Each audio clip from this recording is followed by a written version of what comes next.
नमस्कार,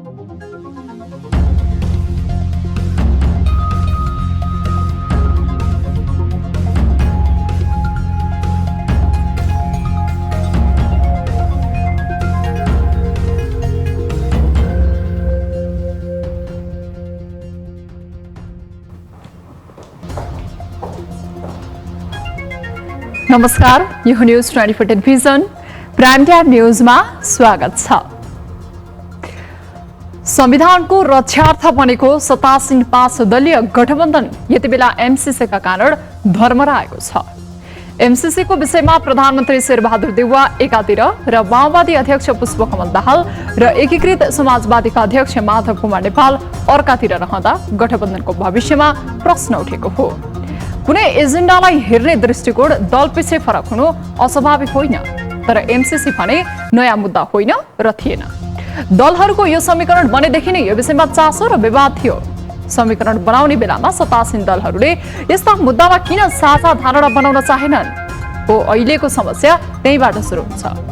नीति, सिद्धान्त, विचार र आदर्श नहेरिकन कुर्सीबाट कसैलाई हटाउने र कोही आउने लालचकै कारणले समीकरण बनाउँदाको परिणाम भयो। समीकरण टुट्दैमा के फरक पर्छ भन्ने प्रश्न उठाउन पनि सकिएला।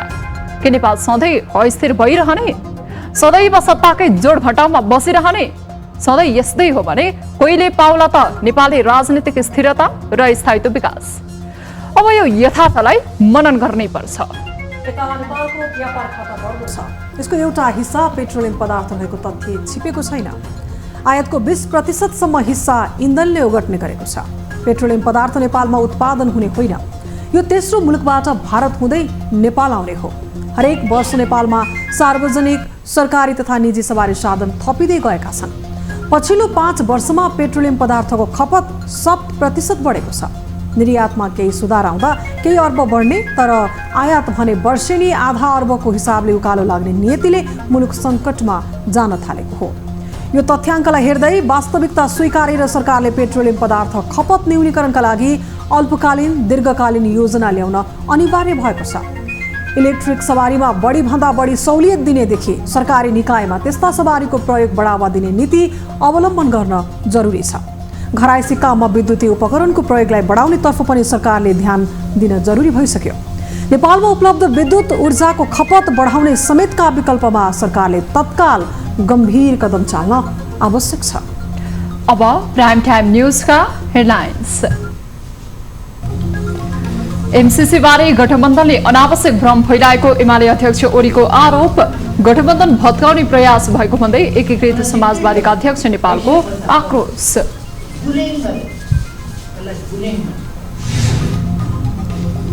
गठबन्धनभित्रको विवाद सतहमा आउँदा सरकारको भविष्य अन्यलमा। साना विवादले गठबन्धन नभत्कने सत्ता पक्षको दाबीमा प्रतिपक्षको फरक मत। यो त नेकपा एमालेको विरुद्धको घेराबन्दी नै हो। सुरक्षा निकायको उच्च तहमा मनलाग्दी दरबन्दी खडबड गर्ने प्रवृत्ति कायमै।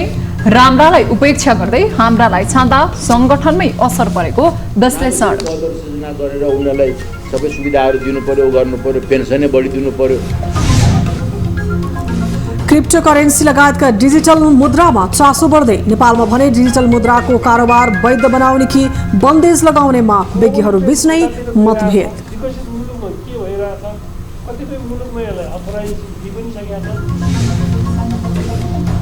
र विश्वव्यापी कूटनीतिको चपेटामा परेको शीतकालीन ओलम्पिकको टर्च रिले सुरु। बेजिङदेखि ग्रेट वाल अफ चाइनासम्मको रिलेमा विशिष्ट व्यक्तिहरू सहभागी।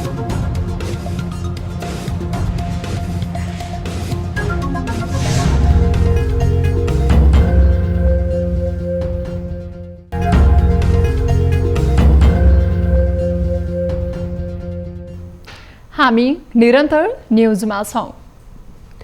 नेकपा एमालेका अध्यक्ष केपी शर्मा ओलीले एमसीसीको विषयमा अनावश्यक हल्ला चलाएर गठबन्धन दलले अन्यलको अवस्था सिर्जना गर्न खोजेको आरोप लगाएका छन्।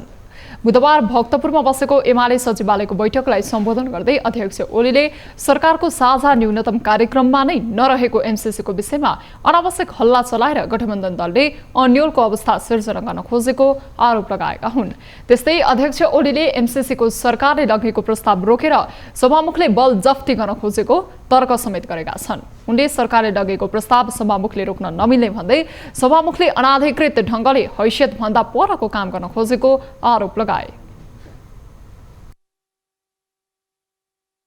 संसदमा निर्णयार्थ प्रस्तुत गर्न टेबल भएको सभामुखको त्यो अधिकार हुँदै होइन कि सरकारको बिजनेस सरकारले जब निर्णयार्थ प्रस्तुत गर्न कुनै प्रस्ताव लान्छ भने सभामुखले त्यसलाई रोक्न मिल्दैन। तर सभामुखले अनुचित ढङ्गले अनधिकृत ढङ्गले हैसियतभन्दा पर बुलिङ गरेर, त्यसलाई बुलिङ भन्छ, बुलिङ गरेर सभामुखले त्यसलाई रोक्या। त्यस्तै सम्बोधनको क्रममा अध्यक्ष ओलीले संविधान, कानुन र आवश्यकता अनुसार निर्वाचन गर्न ध्यान आकर्षण गराए भने सरकारले नसुनेको गुनासो गरेका छन्। उनले संविधानको कार्यान्वयनका लागि निर्वाचन आयोगले सिफारिस गरेको मितिमा स्थानीय निर्वाचन गर्नै पर्ने अडान प्रस्तुत गरे। निर्वाचन सरकारको स्वेच्छाको विषय हुन नसक्ने उनको भनाइ छ। ओलीले सरकार संविधान कार्यान्वयन र लोकतान्त्रिक अभ्यास संघीयताको कार्यान्वयन गर्नु भन्दा पनि सत्ता स्वार्थमा केन्द्रित भएको आरोप पनि लगाएका छन्। उनले 24 लाख खोप हराउन सानो कुरा नभएको भन्दै सरकार जनताको स्वास्थ्यसँग गैर जिम्मेवार ढङ्गले प्रस्तुत भएको बताए। 24 लाख डोज हराए भन्ने जस्तो कुरो यो अत्यन्तै हास्यास्पद कुरा हो र अत्यन्तै अशोभनीय कुरा हो। यस्तोमा सिम्पली भन्ने हो भने यस्ता घटनाहरूमा मन्त्रीहरूले राजीनामा गर्ने नै प्रचलन हुन्छ दुनियाँमा। त्यस्तै अध्यक्ष ओलीले वर्तमान सरकार आए पनि मुलुकको अर्थतन्त्र धराशायी भएको र पूर्वाधार निर्माणको काम ठप्प भएको समेत बताएका छन्। नेकपा एकीकृत समाजवादीका अध्यक्ष माधव कुमार नेपालले गठबन्धन तोड्नका लागि केपी शर्मा ओलीले अनावश्यक भ्रम पैदा गर्न खोजेको आरोप लगाएका छन्।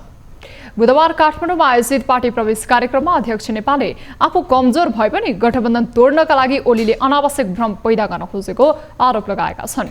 उनले गठबन्धन तोड्न आपसी अविश्वास पैदा गर्न खोजिएको भन्दै जालझेल र षड्यन्त्रमा पर्न नहुने तर्क गरे। एमसीसीलाई पास गरे काङ्ग्रेसलाई साथ दिने भन्दै एमाले गलत तरिका अप्नाउन खोजेकाले सबै सचेत हुनुपर्ने उनले बताएका छन्। अध्यक्ष नेपालले गठबन्धन आगामी स्थानीय निर्वाचन र संसदीय निर्वाचनसम्मै रहने दावी पनि गरेका छन्।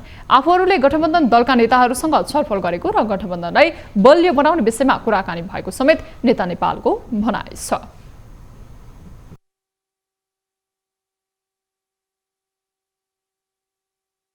एमसीसीलाई हुबहु पास गरिदिनुहोस् तर गठबन्धन तोड्नुपर्छ भनेर केपीले आश्वासन दिँदा रहेछ। एमसीसी पास गर्नुहोस् हामी साथ दिन्छौँ भन्दा रहेछ। यस्तो जाली मान्छे, देश हितमाथि कुठाराघात गर्ने मान्छे, हामी त्यस्तो गलत तरिका अवलम्बन गर्दैन। कार्यक्रममा अध्यक्ष नेपालले सिन्धुपाल्चोकबाट विभिन्न पार्टी परित्याग गरी दर्जनौं नेता कार्यकर्तालाई नेकपा एसमा प्रवेश गरेका थिए। प्रमुख विपक्षी नेकपा एमाले समयमा नै स्थानीय तहको निर्वाचन घोषणाका लागि सरकारलाई दबाब दिने निर्णय गरेको छ। बुधबार भक्तपुरमा बसेको एमाले सचिवालयको बैठकले संविधान र कानुन अनुसार तत्काल स्थानीय तहको निर्वाचन घोषणा हुनुपर्ने भन्दै चुनाव घोषणाका लागि दबावमूलक कार्यक्रम गर्न काठमाडौँमा केन्द्रीय कार्यालयको व्यवस्थापनमा कार्यकर्ता भेला गर्ने निर्णय गरेको हो। त्यस्तै दबाव स्वरूप सातै प्रदेशमा पनि भेला गर्ने उपमहासचिव एवं प्रसार विभाग प्रमुख प्रियदेशुबा गुरुङले जानकारी दिएका छन्। बैठकले राष्ट्रसभा सदस्य निर्वाचनमा प्रदेश 1 र सुदूरपश्चिम प्रदेशमा अन्तर्घात भएको भन्दै अनुशासनहीनता र अन्तर्घात छानबिन गर्ने निर्णय गरेको छ। बैठकले तुलसीपुर उपमहानगरपालिकाकी उपप्रमुख माया शर्मालाई पार्टीबाट निष्कासन गरेको छ भने प्रत्येक जिल्लामा एकजना आइटी विज्ञ राख्ने निर्णय पनि गरेको छ। प्रदेश अधिवेशनहरू स्थानीय निर्वाचनपछि गर्ने र जिल्ला अधिवेशनहरू निर्वाचन अघि नै गर्ने निर्णय भएको गुरुङले बताएका छन्। त्यस्तै बैठकले फागुन चैत भित्रै नवीकरण र सदस्य वितरण गर्ने र पार्टी सदस्यता शुल्कको 40% केन्द्रीय कार्यालय, 25% प्रदेशमा र 25% जिल्लामा राखेर 10% पालिका कमिटीमा राख्न समेत निर्देशन दिएको उनले बताएका छन्।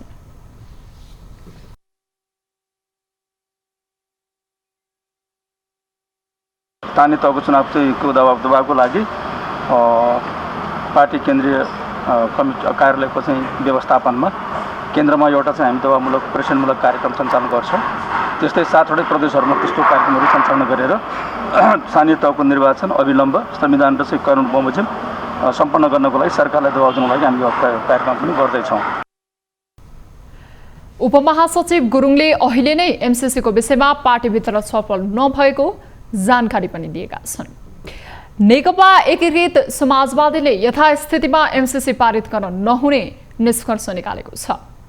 बुधबार काठमाडौँमा बसेको समाजवादीको सचिवालयको बैठकले एमसीसी राष्ट्रको हितमा नरहेको भन्दै यथास्थितिमा पारित गर्न नहुने निष्कर्ष निकालेको एकीकृत समाजवादीका प्रवक्ता जगन्नाथ खतिवड़ाले जानकारी दिएका छन्। बैठकमा एमसीसीले उत्पन्न गरेको राजनीतिक तनावको बारेमा पनि छलफल भएको खतिवड़ाले बताए। एमसीसी राष्ट्रको हितमा छैन र यो अवस्थामा एमसीसीलाई पारित गर्न सकिँदैन भन्ने कुरालाई पुनः जोड दिइएको छ। त्यस्तै बैठकले प्रतिनिधि सभाको बैठकलाई लिएर सभामुख अग्निप्रसाद सापकोटा विरुद्ध महाभियोग प्रस्ताव दर्ताको चर्चा चलेको भन्दै एकीकृत समाजवादी सभामुखको पक्षमा रहेको स्पष्ट पारेको छ। हामी निरन्तर न्यूजमा छौं। नेकपा एमालेका उपमहासचिव प्रदीप गेवालीले एमसीसीलाई लिएर गठबन्धन दलले भू राजनीतिक द्वन्द्व निम्त्याउन खोजेको आरोप लगाएका छन्। युवा संघले बुधबार काठमाडौँमा आयोजना गरेको स्थानीय तह निर्वाचन, संवैधानिक व्यवस्था र अबको राजनीतिक यात्रा विषयक खुला बहस कार्यक्रममा बोल्दै गेवालीले मुलुक अनिर्णयको बन्दी बन्दै गर्दा गठबन्धन दलले भू राजनीतिक द्वन्द्व निम्त्याउन खोजेको बताएका हुन्। उनले एमसीसी विकास परियोजना मात्र भएको भन्दै अहिले जानी जानी भू राजनीतिक प्रतिस्पर्धाको विषय बनाउने काम उचित नरहेको टिप्पणी गरे। उनले अहिलेको गठबन्धन अप्राकृतिक रहेको भन्दै एमाले एक्लैले चुनाव लड्ने प्रश्न पारे। एउटा विकास परियोजनालाई जानी जानी भूराजनीतिक एउटा प्रतिस्पर्धाको विषय बनाउने काममा सत्ता गठबन्धनकै नेताहरू लागिरहनु भएको छ। मुलुक असाध्यै गम्भीर अवस्थातिर गइरहेको छ। यसमा म माननीय मिनेन्द्र रिजालको भनाइसँग 100% सहमत छु कि यसको निकास ताजा जनादेशबाट मात्रै हुन्छ। हिजोको जनादेश खण्डित भएकै हो, त्यही भएर नै हामी ताजा जनादेशको माग गरेर प्रतिनिधि सभा विघटनको निष्कर्षमा पुगेका हौं। त्यस्तै नेपाली कांग्रेसका नेता मिनेन्द्र रिजालले एमालेलाई संसदको अवरोध खुलाउन आग्रह गर्दै सभामुखको भूमिका चित्त नबुझे संविधान अनुसार अगाडि बढ्ने बाटो खुला रहेको बताए।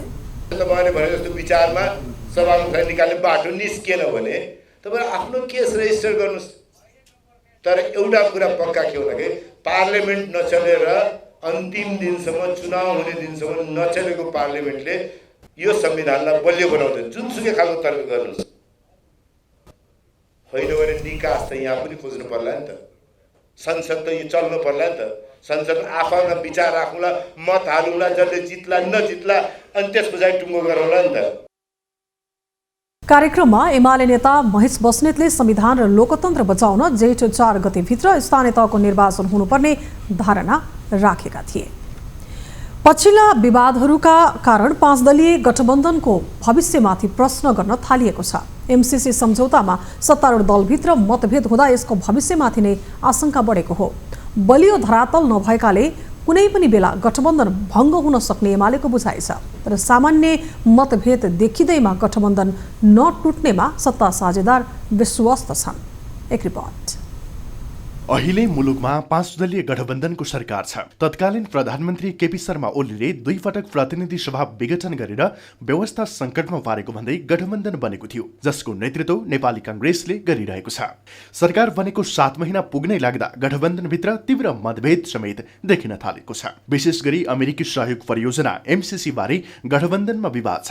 सत्ता साझेदारको प्रमुख दल नेपाली कांग्रेस एमसीसी पारित गर्नुको विकल्प देख्दैन। तर नेकपा माओवादी केन्द्र, नेकपा एकीकृत समाजवादी र राष्ट्रिय जनमोर्चा खुलेरै यसको विरोधमा लागेका छन्। यता जनता समाजवादी पार्टीभित्र पनि यो विषयमा विवाद छ। पार्टी अध्यक्ष उपेन्द्र यादव राष्ट्रिय सहमति गरेर एमसीसी अगाडि बढाउनुपर्ने पक्षमा छन् भने संघीय परिषद अध्यक्ष doctor Baburam Bhattarai MCC pass गर्नुपर्ने लाइनमै छन्। एमसीसी सम्झौताका कारण नै वर्तमान गठबन्धन अगाडि बढ्न नसक्ने अड्कलबाजी समेत गर्न थालिएको छ। माओवादी केन्द्रका नेताले त कांग्रेसले बलजफ्ती गरी गठबन्धनबाट बाहिर्ने सम्मको तयारी गरिरहेका छन्। यस्तो परिदृश्यका बीच गठबन्धन सरकार कुनै पनि बेला टुट्न सक्ने विपक्षीको बुझाइ छ। मिलेर खाने स्वार्थ मिलुन्जेलसम्म यो गठबन्धन अगाडि बढ्छ।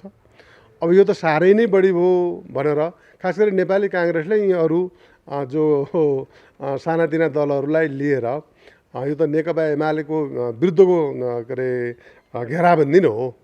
त्यो लिँदा चाहिँ हामीलाई हितै हुन्छ भनेर गरुन्जेलसम्म यो चल्छ। अब त भारी भयो, बोझ भयो, अब हामी त साह्रै बदनाम हुनेछौँ भनेर काङ्ग्रेसले छोडिदियो भने पनि सकिन्छ। तर सत्ता गठबन्धन भने एमसीसीको विषयमा विवाद भए पनि यसमा सुझबुझपूर्ण निर्णय लिने बताइरहेको छ। एउटै विवादका कारण गठबन्धनको भविष्य नसकिने समेत भनाई सत्ता पक्षबाट आइरहेको छ। एमसीसी परियोजना पास नहुँदा बित्तिकै या यसमा मतभेद हुँदा बित्तिकै, किनभने काममा त विभिन्न मतभेदहरू देखा पर्छन्। एउटा घरभित्र, परिवारभित्र, कहिलेकाहीँ हामी एउटै मान्छेभित्र पनि विभिन्न मतभेदहरू देखा पर्छन्। त्यो देख्दा बित्तिकै वृहत लक्ष्यको निम्ति, संविधानको रक्षाको निम्ति, गणतन्त्रको रक्षाको निम्ति, धर्मनिरपेक्षताको रक्षाको निम्ति निर्माण भएको जुन गठबन्धन छ त्यो त्यति सजिलै सानो इस्युमा विभाजित भइहाल्छ भन्ने मैले देख्दिनँ। हामीले पनि एमसीसीका बारेमा यथास्थितिमै पारित गर्नुपर्छ भनेर हामीले भनेका छैनौँ। यसका बारेमा अध्ययन गरेर के कसरी सबै दलहरूको साझा धारणा बनाउन सकिन्छ, एमसीसीका कुन कुन बुँदा र दफाहरूमा चाहिँ परिवर्तन गर्नुपर्छ, ती सबै विषयहरूमा चाहिँ छलफल गरेर हामी एकताबद्धै भएर यो पारित गर्ने कुरामा पनि या नगर्ने कुरामा पनि एउटै धारणा बनेर हाम्रो पार्टी अगाडि बढ्छ। सरकारमा पुगेसँगै भागवण्डाका विषयमा गठबन्धनभित्र विवादका सङ्केतहरू यस अघि नै देखिएका हुन्। अझ एमसीसीको विषय कचल्टिँदा विवादहरू क्रमशः सतहमा आएका छन्। यस्तोमा अबका दिनमा गठबन्धन सरकारको भविष्य के हुन्छ भन्नेमा झनै अन्यल देखिएको छ। न्युज 24 टेलिभिजनका लागि क्यामेरामा गोपाल पङ्गेनीको साथमा टिभी जर्नलिस्ट सरोज बस्यालको रिपोर्ट। चेन अफ कमान्डमा चल्ने सङ्गठन भए पनि नेपाल प्रहरीमा त्यसको प्रयोग पटक पटक विवादमा पर्दै आएको छ। विशेष गरी सरुवा र बडुवामा राजनीतिक हस्तक्षेप र व्यक्तिगत स्वार्थ हावी हुँदा क्षमता हुनेहरू पाखा लाग्ने र पहुँचमा मात्रै पद पाउने गरेको गुनासो बारम्बार सुनिने गरिएको छ। एक रिपोर्ट। सरकारले मनलाग्दे रूपमा उच्च अधिकृतको दरबन्दी थपघट गरी प्रहरी सङ्गठनमा राजनीतिकरणलाई बढावा दिएको छ। 4 वर्ष अघि शेरबहादुर देउवा प्रधानमन्त्री हुँदा नेपाल प्रहरीमा एआइजी संख्या 16 सम्म पुग्यो।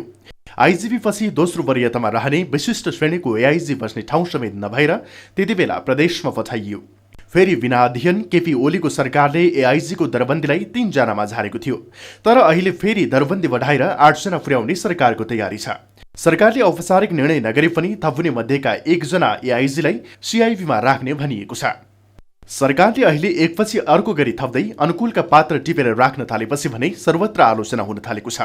औचित्य र आवश्यकता भन्दा पनि सत्तासँग नजिक अधिकृतको फाइदाका लागि दरबन्दी थपिएको र यसले प्रहरीमा चेन अफ कमान्ड तोडेर स्वार्थका लागि सत्ताधारी नेताको दैलो चाहने प्रवृत्ति बढाउने खतरा बढेको छ। मेरो पालामा म हुने सचिव, मुख्य सचिव हुने भए भने फलाना पछि मेरो भनेर मेरो पछि मेरो भनेर 3-4 जनालाई क्याडर हिसाब गरेर त बिचमा उल्ट्यो पल्ट्यो। त्यस्तै यहाँ क्याडरमा चाहिँ सबैले हेरिराखेको हुन्छ।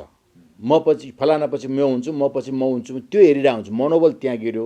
सरकारलाई भार भन्ने कुरा त अनावश्यक पदहरू सृजना गरेर उनीहरूलाई सबै सुविधाहरू दिनु पर्यो, गर्नु पर्यो, पेन्सनै बढी दिनु पर्यो, यो नचाहिने कुरा हो। आगामी वैशाखमा प्रहरी महानिरीक्षकले अवकाश पाएपछि नेतृत्वमा आउन पनि संगठनभित्रबाटै दरबन्दी थपको खेल भएको हो। थप हुने 3 पदका लागि आइजिपीकै ब्याचका डीआइजी समेत लबिङमा छन्। उनीहरूलाई छाडेर पछिल्लो ब्याचमा जाँदा अधिकांश एआइजी जुनियर ब्याचको हुने भएकोले संगठनको चेन अफ कमान्ड नै खलबलिने जोखिम नभएको होइन। व्यक्तिको अनुहार हेरेर पद थपघट गर्ने प्रवृत्तिले सुरक्षा संगठन भने झन कमजोर भइरहेको छ। जुन लिडरसिपलाई को भनाइलाई थ्योराइज गरिदिएर कहिले 16 पुर्याइदिने, कहिले घटाएर 4 पुर्याइदिने, कहिले तपाईँको भाका दरबन्दी काट्दिने, कहिले नभाका दरबन्दी थपिदिने, कहिले तपाईँको मान्छे तल छ 7 नम्बरमा भएको मान्छेलाई माथि उसलाई प्रमोसन दिनको लागि 7वटा दरबन्दी ल्याइदिने, यो त जम्मै तपाईँको राजनीतिकरण हो होइन। किनकि यदि तपाईँको विभागको इन्ट्रेस्टमा यदि प्रमोसन दिन्थ्यो भनेपछि ती आधारहरू फलो गरेको छैन। अनफर्चुनेटली के भएको छ भन्दाखेरि कहिले 16 जना पुग्छ, कहिले 3 जनामा घट्छ, कहिले चाहिँ पार्टीको चाहिँ लम्पसारवाद जुन छ नि यस म्यान यस वुमन खोज्ने सिलसिलामा चाहिँ एउटा थप हुन्छ, फेरि अर्को थप हुन्छ, फेरि त्यसपछि यो त अर्को पार्टीले गरेको छ अब हामीले गर्नु पर्यो, हाम्रो यस म्यान यस वुमन चाहियो, नयाँ इलेक्सनलाई चाहियो भनेर फेरि अर्को 3टा थपिन्छ। यो चलिरहेको छ, यसले पुलिस फोर्सको पुरै नेपाल प्रहरी सङ्गठनलाई ध्वस्त बनाउँछ। क्षमताको सदुपयोगका लागि सरकारले कुनै व्यक्तिलाई पद दिन नसक्ने होइन, तर त्यसका औचित्य भने पुष्टि हुनुपर्छ। तर व्यक्ति व्यवस्थापन वा स्वार्थको लागि अनावश्यक पद सृजना गरेर राज्यलाई नै भार बोकाउनु भने कदापि राम्रो मानिँदैन। तजबेजीको रूपमा दरबन्दी थपघट गरेर राजनीतिकरण गरी सरकारले नै चेन अफ कमान्ड भत्काउन खोजेको त होइन? गम्भीर प्रश्न उठेको छ। न्यूज 24 टेलिभिजनका लागि क्यामेरामा सुनिल गुरुङको साथमा टिभी जर्नलिस्ट समीर जोशीको रिपोर्ट। सरकारले जेठ 4 गते स्थानीय तहको निर्वाचन गर्ने तयारी गरेसँगै केन्द्रीय सुरक्षा समितिले पनि आवश्यक तयारीलाई तीव्रता दिएको छ। गृहमन्त्रीको अध्यक्षतामा बुधबार सिंहदरबारमा बसेको समितिको बैठकमा आगामी स्थानीय तहको निर्वाचन केन्द्रित केन्द्रीय सुरक्षा योजना तयार गर्ने विषयमा छलफल भएको हो। आगामी निर्वाचनमा हुन सक्ने सुरक्षा चुनौतीका विषयमा बैठकमा छलफल भएको गृह मन्त्रालयका प्रवक्ता फणीन्द्रमणि पोखरेलले जानकारी गराए। निर्वाचन केन्द्रित सुरक्षा योजना तयार गर्ने विषयमा पनि छलफल भएको उनको भनाइ छ। अब अहिले चाहिँ सामान्य प्रधानमन्त्रीले निर्देशन दिनुभयो, निर्वाचन आयोग र सामान्य प्रधानमन्त्री 4 गते चुनाव गर्ने भन्ने अनौपचारिक रूपमा बाहिर आएको छ। त्यसलाई हामीले मेट्रोलाइज गर्न त केही गर्नुपर्छ। त्यस कारणले गर्दाखेरि अब हामीले सुरक्षा कसरी निर्वाचनमा कुन किसिमले सुरक्षा गर्ने सबै सुरक्षा निकायबाट त्यसको फिडब्याक लिएर अगाडि बढ्ने भन्ने कुरोमा अब त्यस्तै देशको समसामयिक सुरक्षा स्थितिको सम्बन्धमा पनि समीक्षा गरिएको प्रवक्ता पोखरेलले जानकारी दिएका छन्। नेपाल ऑयल निगमले पुनः पेट्रोलियम पदार्थको मूल्य बढाएको छ। हालको मूल्य वृद्धिसँगै पेट्रोलको मूल्यमा नयाँ कीर्तिमान पनि कायम भएको छ। नेपाल ऑयल निगमले भाव बढाउनुलाई आफ्नो बाध्यता भन्दै बचाउ गरिरहेको छ। तर यता निरन्तरको मूल्य वृद्धिले उपभोक्ता भने मारमा परेका छन्। एक रिपोर्ट। पछिल्लो समय पटक पटक मूल्य वृद्धि गरेर नेपाल आयल निगमले जनताको ढाड सेक्ने काम गरिरहेको छ। निगमले घाटामा गएको वाहन बनाउँदै मनपरी मूल्य बढाउँदा यति बेला पेट्रोलको मूल्यमा नयाँ कीर्तिमान नै बनिसकेको छ। तर नेपाल आयल निगम भने अझै वार्षिक रूपमा 2 अर्ब 23 करोड रुपैयाँ घाटा रहेको बताइरहेको छ। मंगलबार मूल्य समायोजनपछि पनि पेट्रोलमा 13.23 रुपैयाँ र डिजेलमा 11.13 रुपैयाँ घाटा रहेको निगमले बताएको छ। निगमका अधिकारीहरूले भविष्यमा आपूर्ति व्यवस्था सहज बनाउन नै कठिन हुने गरी आफूहरू ऋणमा परेको समेत बताइरहेका छन्। अन्तर्राष्ट्रिय बजारमा नै मूल्य बढेकोले आफूहरूसँग मूल्य बढाउनुको विकल्प नरहेको निगमले जनाएको छ। अन्तर्राष्ट्रिय बजारमा जुन कच्चा तेलको मूल्य बढेर गइरहेछ, अहिले निरन्तर $90 आसपासमा पुगिसकेको छ, अथवा $90 हिजो त $90 भन्दा पनि माथि नै पनि गइसकेको थियो हैन।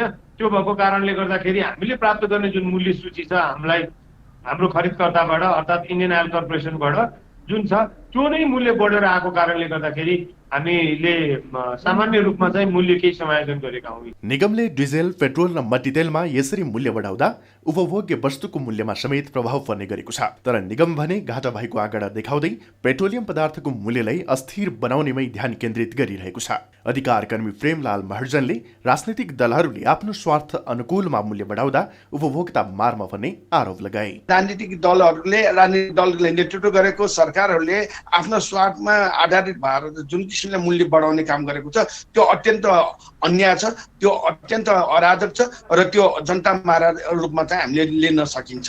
राजनीतिक लाभ हानिको लागि यो चाहिँ गर्ने चिजै होइन। यसलाई अटो प्राइसिङ सिस्टममा गइसकेको छ, अचेर छ, यसलाई चाहिँ अटो प्राइसिङ सिस्टममा जानुपर्छ। निगमले स्वचालित प्रणालीमा मूल्य समायोजन गर्ने नीति ल्याएको लामो समय भइसकेको छ। निगम नाफामा हुँदा यो प्रणाली भने सक्रिय हुने गरेको छैन। तर घाटामा जाने अवस्था हुनासाथ प्रणालीको हवाला दिँदै मूल्य बढाउने क्रमले निरन्तरता पाइरहेको छ। आयल निगम नाफा कमाउने गरी स्थापना गरेको संस्था होइन।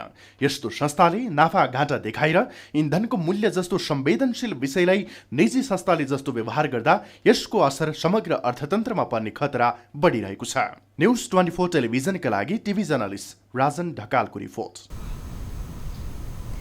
न्यूजहरू अझै बाँकी छन्। अब पालो लाइफ बोय हात धुने ब्रेकको।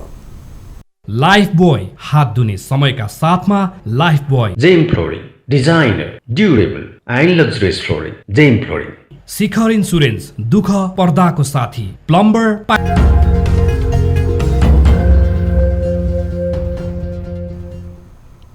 हामी निरन्तर न्युजमा छौं। जंगली जनावरले अन्नबाली सखा पार्न थालेपछि डडेलधुराका कृषक आजित बनेका छन्। दिउँसो बाँदर र राति बँदेल तथा दुम्सीले गहुँ, जहुँ, तरकारी तथा फलफूल खान थालेपछि कृषक हैरान भएका छन्। एक रिपोर्ट। डडेलधुरामा जंगली जनावरको आतंकले किसान हैरान भएका छन्। खेतबारीको अन्नबाली जंगली जनावरले खान थालेपछि किसान आजित भएका हुन्। जंगली जनावरको आतंकले जिल्लाका 7वटै स्थानीय तहका किसान समस्यामा छन्। लाएर सब अब सडाले म त अब चेलो बारी पनि माल गइरहे आफू खुट्टामी के भएर भित्र न्यार पनि औरले काटिदियो घाँस। दिन बेली पोर आज 8 दिन भयो उन गए 8 दिन भन्दा भित्री पोर्निर सापर दियो सडा। खेतमा लगाएको गहुँ, जहु, तरकारी तथा फलफूल जंगली जनावरले नष्ट गरेपछि कतिपय किसानले अन्न बाली नै लगाउन छाडेका छन्। खेतीपातीबाट घर खर्च चलाइरहेका यस क्षेत्रका किसानलाई जंगली जनावरले लगाएको अन्न बाली सखा पारेपछि खाद्यान्न अभावको चिन्ता थपिएको छ। जो खाइरहनु भर्ती भयो भर्ती खाइरहनु इन पाना त भित्र जम्मा दाल खाइदियो छाड्यो बाटो हुँदैन। 6 महिना खाना पुग्छ 6 महिना पुग्दैन।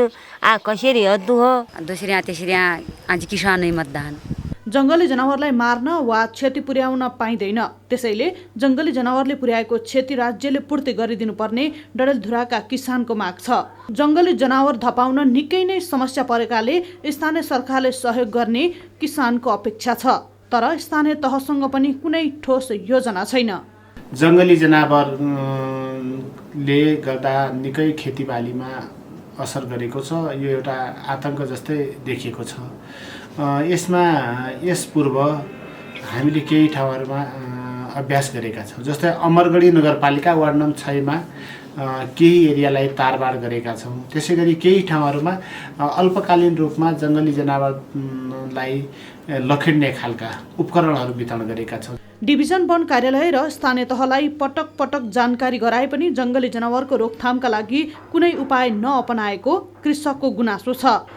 जंगली जनावरले शास्ति दिँदा आजित बनेका कृषकसँग खेतबारी बाँझै छोड्नुपर्ने बाहेक अन्य विकल्प छैन। यो समस्या समाधानको लागि तत्काल ठोस उपाय निकाल्न सरकारवालासँग स्थानीयको आग्रह छ। न्युज 24 टेलिभिजनका लागि डडेलधुराबाट टिभी जर्नलिस्ट उत्तर विष्टको रिपोर्ट। लुम्बिनी प्रदेशमा पछिल्लो 5 वर्षमा 23,298 हेक्टर क्षेत्रफलमा विभिन्न बालीगत वस्तु विस्तार भएको छ। प्रधानमन्त्री कृषि आधुनिकीकरण परियोजना अन्तर्गत प्रदेशमा रहेका 5वटा सुपर जोन र 27वटा जोनका कार्यक्रमबाट क्षेत्र विस्तार भएसँगै बालीगत वस्तु पनि बढेको हो। नवीनतम प्रविधिको प्रयोग र आधुनिकीकरणले उत्पादन र उत्पादकत्वमा वृद्धि भएको परियोजनाले जनाएको छ। परियोजनाले भैरहमा त्रैमासिक तथा अर्धवार्षिक समीक्षा गोष्ठी आयोजना गरेर यसबारे जानकारी गराएको हो। बाहिरबाट भारतबाट आयात हुने बिउ प्रतिस्थापन आयातमा एक ठुलो टेवा पनि देखिन्छ। 80 एकड़ क्षेत्रमा गएको बीज वृद्धि कार्यक्रम योजना भएको छ। आलु बीज वृद्धि कार्यक्रम 50 मेट्रिक टन चाहिँ आलु बिउ हुने, तोरीको 15 टन उन्नत बिउ उत्पादन हुने देखिन्छ। परियोजनाका अनुसार पछिल्ला 5 वर्षमा प्रदेशका विभिन्न जिल्लामा गरी 30,500 बाख्रा र 13,400 मौरीका घार थपिएका छन्। यस्तै सुपरजोन अन्तर्गत मकै, माछा, धान र कफी खेती भइरहेको छ। जोनतर्फ गहुँ, केरा, तरकारी, माछा, सुन्तला, अदुवा, बेसार, तोरी, आलु र ओखर खेती तथा बाख्रा र मौरी पालन भएको छ। 4,546वटा परियोजनामा आबद्ध सहकारी समूह, निजी उद्यमी र व्यवसायी यसका लाभग्राही हुन्। नेपालमा सर्वसाधारण कार्य भोज भतेरदेखि जन्म मृत्यु संस्कारमा समेत परम्परागत रूपमा माटाको भाँडोको प्रयोग हुँदै आएको छ। अहिले प्लास्टिकका भाँडाकुँडाहरूले बजार ओगटेको भए पनि माटाका भाँडाकुँडालाई उत्तिकै महत्त्वपूर्ण मानिन्छ। तर त्यही माटोको भाँडाकुँडा बनाउने कुमाल जातिको परम्परागत पेसा र पहिचान भने लोपोन्मुख अवस्थामा पुगेको छ। एक रिपोर्ट।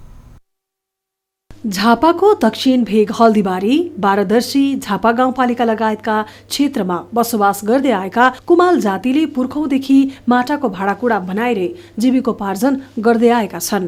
चिम्टाइलो माटोलाई पिटेर मुछेर आकार दिने कला कुमाल जातिको लोक संस्कृति अन्तर्गत पर्दछ। उनीहरूको आफ्नो आय स्रोत पनि यही पुर्ख्यौली पेसा माटोको भाँडाकुँडा बनाउने मात्रै हो। तर पछिल्लो समय प्लास्टिक जन्य सामग्री बजारमा छ्यापछ्याप्ते हुँदा माटाका भाँडाकुँडा भने हराउन थालेका छन्। कुमाल परिवारको पहिले खर्च टारेर पनि वार्षिक 2 लाख बढी आम्दानी हुने गरेको थियो। तर अहिले यस पेसाप्रति नयाँ पिढीको आकर्षण भने घट्दै गएको गुनासो गरेका छन्। माटोबाट दियो, खुत्रुके, हाँडी, गाग्री लगायतका भाँडाकुँडादेखि देवी देवताको मूर्ति र सजावटका सामग्री समेत बन्ने गरेका छन्, जसको मूल्य 10 रुपैयाँदेखि 1000 रुपैयाँ बढीसम्म पर्ने गर्दछ। तर पछिल्लो समय माटोको भाँडाकुँडा प्लास्टिक जन्य सामग्रीले ओझेलमा पर्न थालेको समुदायका ज्येष्ठ नागरिक सहदेव पण्डित बताउँछन्। हामीहरूको पुर्खौली यो पेसा हो। तो अब पेसा हामीहरूको अब म बुढेसकाल भएँ, अब 3 वर्षदेखि बिमारी छु, अब सक्दैन, छोरा नातिले गर्दैछ। माटोको सामग्री बनाउन माटो, दाउरा, पराल लगायतका कच्चा पदार्थको अभावले पनि यो पेसा सङ्कटमा पर्न थालेको उनीहरूको गुनासो छ। युवा पुस्ता विदेश पलायन तथा नयाँ व्यवसायमा केन्द्रित हुनाले पछिल्लो समय कुमाल समुदायको धर्म, संस्कृति, परम्परा लोप हुने अवस्थामा पुगेको छ। परम्परागत महत्त्व बोकेको र नेपालीहरूको संस्कृतिसँग जोडिएको भए पनि कुमाल जातिको संस्कृति संरक्षणमा कुनै पनि निकायले चासो नदिएको उनीहरूको गुनासो छ। न्युज 24 टेलिभिजनका लागि झापाबाट टिभी जर्नलिस्ट युवराज आचार्यको रिपोर्ट। छात्राहरूलाई शिक्षाप्रति आकर्षण बनाउन मुरुङको रङ्गेली नगरपालिकाले सामुदायिक र संस्थागत विद्यालयबाट एसईई गरेका छात्राहरूलाई साइकल वितरण गरेको छ। रङ्गेली नगरपालिकाले 2077 सालको एसईई उत्तीर्ण गरेका 401 जना छात्राहरूलाई प्रोत्साहन स्वरूप साइकल उपलब्ध गराएको हो। रङ्गेली नगरपालिकाभित्रको 12 वटा सामुदायिक माध्यमिक विद्यालयका 296 जना र 8 वटा संस्थागत विद्यालयका 105 जना गरी 401 जना छात्राहरूलाई साइकल वितरण गरिएको छ। उक्त साइकलहरू किन्न 33,91,000 रुपैयाँ खर्च गरेको रङ्गेली नगरपालिकाले जनाएको छ। शैक्षिक गतिविधिमा संलग्न हुन सजिलोका लागि साइकल वितरण गरिएको र यसलाई नयाँ जनप्रतिनिधिहरूले समेत निरन्तरता दिनुपर्ने नगरपालिकाको भनाइ छ।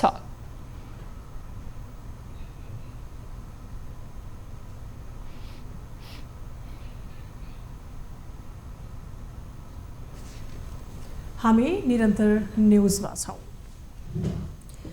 बागलुङ र पर्वत जिल्ला जोड्ने गरी निर्माण गरिएको विश्वकै सबैभन्दा लामो झोलुङ्गे पुलको नामाकरण गरी गिनिज बुक अफ वर्ल्ड रेकर्डमा दर्ता गर्ने प्रक्रिया अघि बढेको छ। अहिले नेपालमा निर्माण भएको झोलुङ्गे पुल स्विजरल्यान्डको भन्दा 70 मिटर लामो रहेको छ। त्यसैले पनि आन्तरिक तथा बाहिरी पर्यटकका लागि आकर्षणको केन्द्र पनि बन्दै गएको छ। एक रिपोर्ट। गण्डकी प्रदेशको प्रमुख व्यापारिक केन्द्र बागलुङमा आन्तरिक तथा बाह्य पर्यटक भित्र्याउने उद्देश्यले विश्वकै सबैभन्दा लामो 567 मिटरको सिंगल स्पानको झोलुङ्गे पुलको निर्माण 1 वर्ष अघि नै सम्पन्न गरेको हो। बागलुङ नगरपालिकाले गण्डकी स्वर्णिम झुल्ला र अङ्ग्रेजीमा गण्डकी गोल्डन ब्रिज नाम राखेर औपचारिकता प्रदान गरेको छ। बागलुङ नगरपालिकाले 10 महिना अघि विश्वकै सबैभन्दा लामो झोलुङ्गे पुलको नामाकरण गर्न सार्वजनिक अपिल गरे अनुसार बागलुङ नगरपालिकामा प्राप्त नाम मध्ये बागलुङ नगरपालिका 5 मालिका निवासी घनश्याम सापकोटाले तयार गरेको गण्डकी गोल्डन ब्रिज नामाकरण गर्ने निर्णय गरेको हो। पुलको प्रचार प्रसार गरी पर्यटकलाई आकर्षित गर्न गिनिज बुक अफ वर्ल्ड रेकर्डमा दर्ता गर्ने प्रक्रिया अगाडि बढाइएको छ। गिनिज बुक अफ वर्ल्ड रेकर्डको दिल्लीमा रहेको कार्यालयमा पुलका विवरण पेश गरिसकेको बागलुङ नगरपालिकाले जनाएको छ। Guinness book of the world record भन्ने जुन संस्था छ त्यसको कार्यालय एसियामा रहेको कार्यालय नयाँ दिल्लीमा रहेछ। हामीले खोज्दै जाँदा त्यसलाई हामीले आफ्नो आधिकारिकता सहित हामीले दाबी गरेका छौँ र उसले त्यसलाई एक्सेप्ट पनि गरेको छ। काली गण्डकी नदीमा सुन समेत पाइने भएको कारणले पनि यसको नाम गण्डकी गोल्डन ब्रिज राखेको नामाकरण गर्ने घनश्याम सापकोटाले बताए। गण्डकी गोल्डन ब्रिज भन्ने नामाकरण गरेको हो र यो गण्डकी आफैमा चाहिँ यो गण्डकी नदीको बयान काफी त्यसले त्यहाँ भित्रका धेरै विषयवस्तुहरू समेटेको छ र यो स्वर्णिम पुल यो गोल्डन ब्रिज भनेर यसरी चाहिँ मैले नामाकरण गरेँ। यस सिंगल स्पानको झोलुङ्गे पुलले एकसाथ 612 अर्थात् 85 मेट्रिक टन लोड धान्न सक्छ। यसभन्दा अघि स्विजरल्यान्डमा 497 मिटर लामो सिंगल स्पानको झोलुङ्गे पुल विश्वकै सबैभन्दा लामो मानिन्थ्यो। अहिले नेपालमा निर्माण भएको झोलुङ्गे पुल स्विजरल्यान्डको भन्दा 70 मिटर लामो छ। पुलको राम्रो प्रचार प्रसार हुन सके पर्यटन विकासमा राम्रो टेवा पुग्ने विश्वास लिएको छ। न्युज 24 टेलिभिजनका लागि बागलुङबाट टिभी जर्नलिस्ट रामप्रसाद घिमिरेको रिपोर्ट। पछिल्लो समय धेरै सुनिएको वा बहसमा आएको विषय हो क्रिप्टोकरेन्सी। नेपालमा भने यसको कारोबारलाई अवैधानिक भन्दै यससँग जोडिएकाहरूलाई कानुनी दायरामा ल्याउने काम भइरहेको छ। विश्वव्यापी रूपमा यसको कारोबार बढे पनि यसबारे अनेक प्रश्नहरू पनि उठिरहेका छन्। कतिपय देशहरूले क्रिप्टो तथा भर्चुअल करेन्सीलाई वैधानिकता दिइसकेका छन्। नेपालमा क्रिप्टोलाई वैधानिकता दिने कि नदिने भन्ने विषयमै विज्ञहरूको मत बाँझिएको छ। एक रिपोर्ट। क्रिप्टोकरेन्सी कारोबार यति बेला विश्वव्यापी भइरहेको छ। यसमा निहित जोखिमका कारण यसमाथि वैधताको प्रश्न उठ्ने गरेको हो। केही समय अघि मात्रै भारतले क्रिप्टोकरेन्सीको प्रयोग र कारोबारलाई पूर्णतया प्रतिबन्ध लगाउने आन्तरिक तयारी गरिरहेको थियो। तर गैर कानुनी रूपमा क्रिप्टोकरेन्सी, बिटकोइन लगायतका डिजिटल माध्यमबाट धेरै रकम देश बाहिरिन थालेपछि भारतले यसलाई बजेटमा व्यवस्था गर्दै वैधानिकता दिने बाटो खोलेको छ। तर नेपालको हकमा भने यसलाई तत्काल वैधानिकता दिनु देशको अर्थतन्त्रका लागि उपयुक्त नहुने विज्ञहरूको ठम्याइ छ। देशमा भएको रकम बाहिरिने र यसले देशमा भएको वैदेशिक मुद्राको सञ्चितमा समेत प्रभाव पार्ने भएकोले अगाडि बढ्न जोखिमपूर्ण भएको विज्ञहरूको मत छ। बलियो लिगल फ्रेमवर्क बनाएर अथवा पार्लियामेन्टले पास गर्ने कानुन बनाएर र त्यो कानुन बनाउन भन्दा अगाडि निकै ठुलो अध्ययन गरेर अरू देशहरूले पनि आफ्नो चाहिँ ब्याङ्किङ एक्ट या सेन्ट्रल ब्याङ्किङ एक्टमा यो कुरालाई राखेर या छुट्टै ऐन बनाएर जबसम्म यो कारोबारलाई मान्यता दिने वैधानिकता दिने काम हुन्न नि तबसम्म यो गर्नु नै आफैमा एउटा चाहिँ जोखिमपूर्ण कार्य हो र राष्ट्र ब्याङ्कले पनि तत्कालै यसमा चाहिँ केही गर्ला जस्तो चाहिँ मलाई लाग्दैन। सन् 2009 मा जापानी नागरिक सतोशी नाकामोटोले सुरु गरेको ब्लकचेन प्रविधिमा आधारित र विकेन्द्रीकृत डिजिटल मुद्राले आज विश्व अर्थतन्त्रमा $1.11 ट्रिलियन बराबरको हिस्सा ओगटेको अनुमान छ। कतिपय देशका केन्द्रीय ब्याङ्कहरूले क्रिप्टोकरेन्सी तथा बिटकोइन जस्ता डिजिटल मुद्रालाई अवैध घोषणा गरिसकेका छन् भने कतिपय देशहरूले कानुनी मान्यता नदिए पनि कारोबार गर्न प्रतिबन्ध लगाएका भने छैनन्। विश्वमा चलेको डिजिटल करेन्सीको लहरका कारण नेपालमा यसलाई रोक्न कतै सम्भव भन्ने बहस समेत चलेको छ। तर अब भने यसलाई वैधानिकता दिन सके मुद्रामा हुने अपचलन नियन्त्रण हुने विज्ञहरू बताउँछन्। राष्ट्र ब्याङ्कले यसलाई इलिगल मात्रै म घोषित गर्छु, यो हुँदैन भनेर ग्लोबल ट्रेन्ड कतातिर गइरहेछ, विकसित मुलुकमा के भइरहेछ, कतिपय मुलुकमा यसलाई अथोराइजेसन दिइ पनि सकेका छन्। भारतले अब आफ्नै डिजिटल करेन्सी लिएर आइरहेछ। तर त्यो अलिकति हाउ डज द्याट वर्क भन्यो भने द वर्किङ चाहिँ नि अलिकति फरक छ होइन। क्रिप्टो करेन्सीको जे छ त्यो अझ बढी सुरक्षित बनाउनको लागि इन्डियाको सरकारले प्रयास गरेको हुनाले हामीले पनि we have to see learn something from them. अहिले विश्वका करिब 87 देशमा 8000 प्रकारका क्रिप्टोकरेन्सीहरूको कारोबार हुने गरेको देखिएको छ। नेपालमा मात्रै करिब 150 अर्ब बराबरको लगानी नेपालीहरूले क्रिप्टोकरेन्सीमा गरेको अनुमानित तथ्याङ्क छ। यसलाई वैधानिकता दिएर अघि बढ्ने कि पूर्ण रूपमा बन्देज लगाउने भन्नेमा गहन छलफल आवश्यक भइसकेको छ। हचुवाको भरमा निर्णय गर्ने प्रवृत्तिले पक्कै पनि अपेक्षाकृत नतिजा आउन सक्दैन। न्युज 24 टेलिभिजनका लागि क्यामेरामा प्रभात थापाका साथमा टिभी जर्नलिस्ट खगेश्वरी कार्कीको रिपोर्ट। अब हेल्थ न्युज।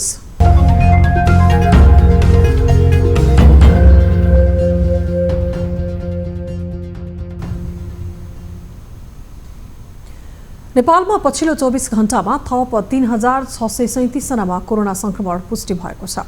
देशभर गरिएको 6479 पीसीआर परीक्षणका क्रममा 2205 जना र 5083 एन्टिजेन परीक्षणका क्रममा 1432 जनामा कोरोना संक्रमण पुष्टि भएको हो। त्यस्तै कोरोनाकै कारण थप 12 जनाको मृत्यु भएको छ। यो सँगै नेपालमा कोरोना संक्रमणबाट मृत्यु हुनेको संख्या 11764 पुगेको छ। अहिले नेपालमा संक्रमण हुने भन्दा संक्रमण मुक्त हुनेको संख्या बढिरहेको छ। पछिल्लो 24 घण्टामा थप 7555 जना संक्रमणमुक्त भएका छन्। हाल नेपालमा 69291 सक्रिय संक्रमित आइसोलेसनमा रहेको स्वास्थ्य मन्त्रालयले जनाएको छ। अब बिजनेस न्यूज।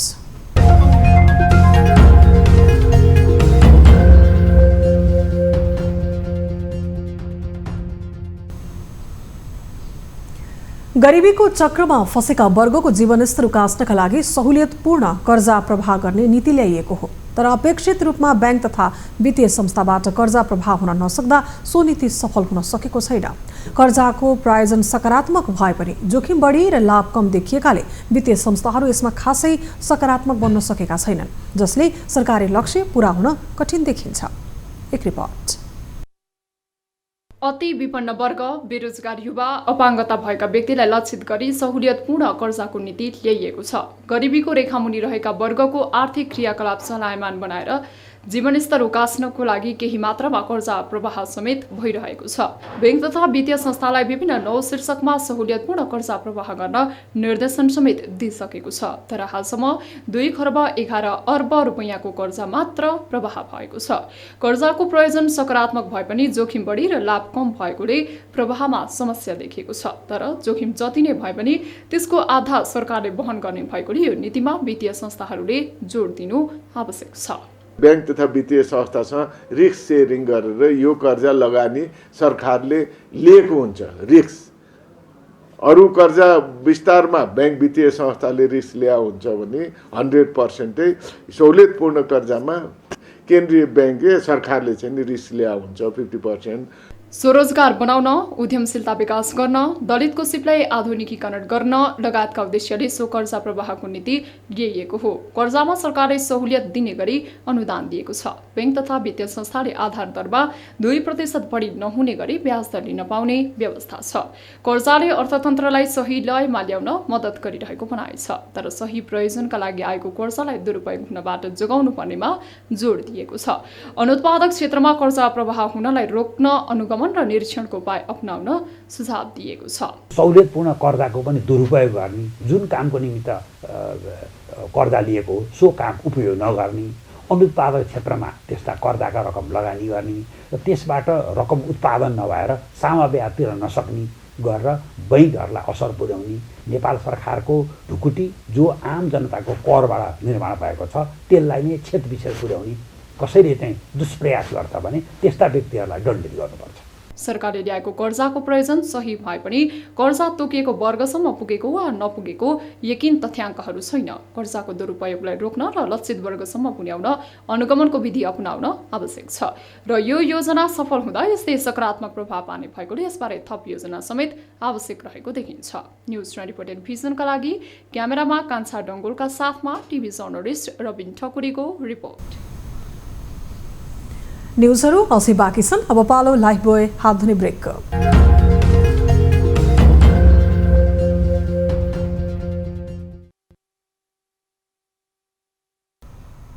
हामी निरन्तर न्युजमा छौँ। अब स्पोर्ट्स न्युज।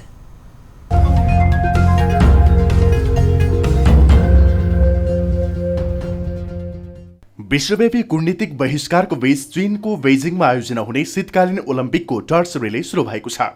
शुक्रबारबाट आयोजना हुने उद्घाटन समारोहमा 1000 भन्दा बढी टर्च वाहकहरू बेजिङ र जाङजियाङकोउको विभिन्न प्रतियोगिता स्थलतर्फ प्रस्थान गरेका हुन्। विश्वव्यापी रूपमा फैलिएको कोरोना महामारीका बीच आयोजना हुन लागेको यस प्रतियोगिता अघि आयोजित रिलेको पहिलो 3 धावक विशेष रहेका छन्। सो रिलेमा सन् 1963 मा चीनमा आयोजना भएको पहिलो शीतकालीन ओलम्पिकका विजेता 80 वर्षीय पूर्व स्केटर लुब जिनहान, अन्तरिक्ष यात्री जिन हाइफाङ र च्याइयन-1 उपग्रह डिजाइनर ई पेसन रहेको चिनिया न्युज एजेन्सीले जनाएको छ।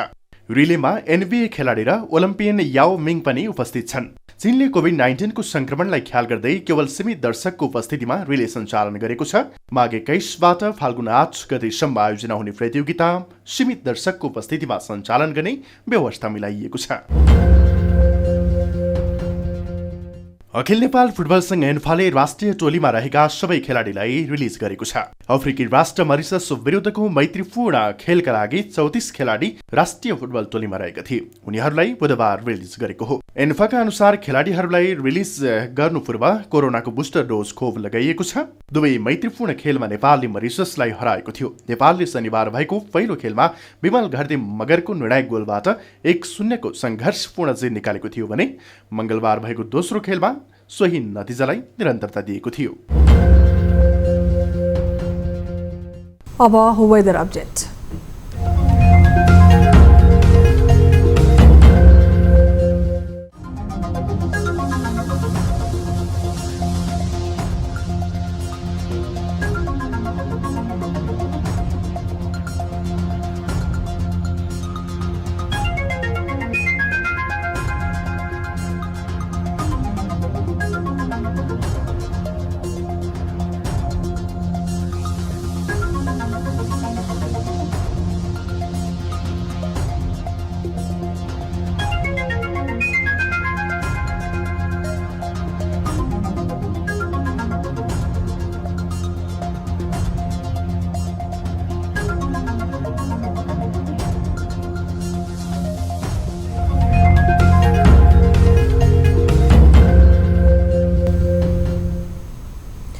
अब प्राइम टाइम न्यूज सक्नु अघि अहिलेसम्मका हेडलाइन्स पुनः एकपटक।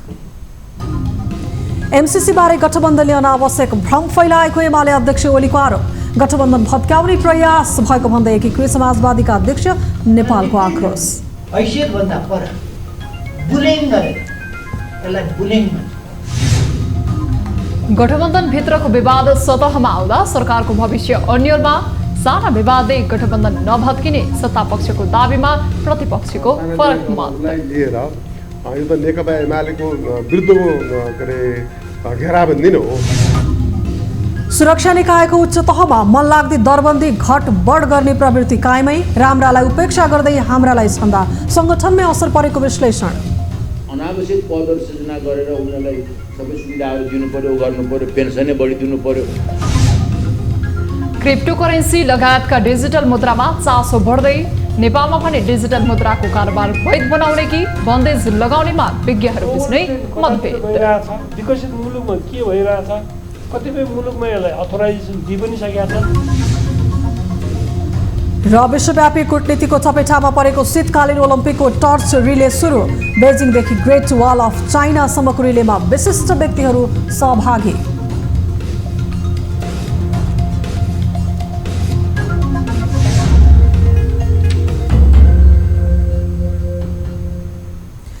प्राइम टाइम न्यूज अहिलेलाई यति नै। जाँदा जाँदै ताली र गालीका लागि हामीले सोधेको प्रश्न। एमसीसी सम्झौता पास गर्न र एमालेको माग पूरा गर्न दलहरू सभामुख अग्निप्रसाद सापकोटा विरुद्ध प्रस्ताव ल्याउन एकै कित्तामा आइपुग्लान्। आइपुग्छन् भन्नेले तालीमा र आइपुग्दैनन् भन्नेले गालीमा भोट गर्नुहोला। हाम्रो पात्रको एपमा गएर भोट गर्न सक्नुहुनेछ। थप न्यूजका लागि हाम्रो वेबसाइट www.news24nepal.com हेर्नुहोला। साथै हामीलाई फेसबुक, ट्विटर र युट्युबमा पनि फलो गर्न सक्नुहुनेछ। त्यस्तै मोबाइल, भाइबर र इमेलबाट 24 हेल्प डेस्कमा कुनै समस्या या गुनासो भए सम्पर्क गर्न सक्नुहुनेछ। हामी निरन्तर न्यूजमा छौं। नमस्ते।